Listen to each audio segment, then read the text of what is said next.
La Procura della Repubblica di Agrigento ha chiesto della seconda volta l'archiviazione a carico dei 10 dirigenti dell'Italgas per l'esplosione di via Trilussa a Ravanusa avvenuta l'11 dicembre del 2021 provocando 9 morti, tra cui una giovane donna che avrebbe partorito dopo pochi giorni.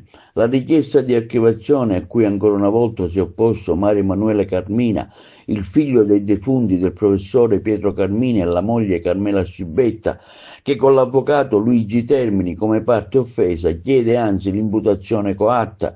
Secondo i pubblici ministeri l'esplosione sarebbe avvenuta a causa delle gravi carenze nel processo di posa in opera e saldatura del tratto di tubazione del gas. In sostanza, le opere di raccordo delle due condotte eseguite tra il 1985 e il 1988 sono state fatte in maniera incauta, proprio in quel tratto qualche minuto prima della deflagrazione innescata dall'accensione di un elettrodomestico si era verificato un cedimento strutturale che aveva provocato la vasta fuga di gas.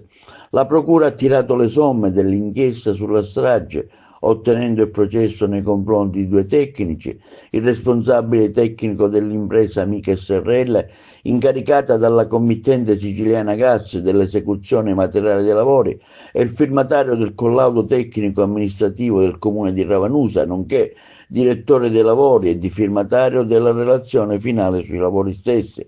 Nei loro confronti sono stati ipotizzati reati di omicidio colposo plurimo, lesioni colpose e disastro. Giovedì 15 maggio ci sarà la terza udienza per i 2 imputati rinviati a giudizio. Per gli altri 10 indagati, responsabilità di Italgas, è stata invece chiesta per la seconda volta l'archiviazione.